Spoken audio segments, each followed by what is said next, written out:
representing grade 7 as known as Freshmen!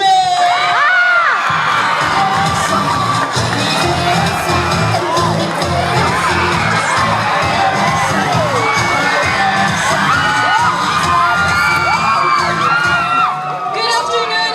I'm Shannon Santillan, 16, the seniors.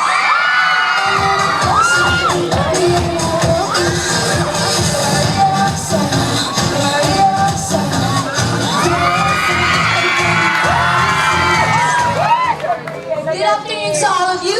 Standing here in front of you is Maria Aubrey Amburo, 12 years of age, proud to represent grade 7, also known as the Freshmen.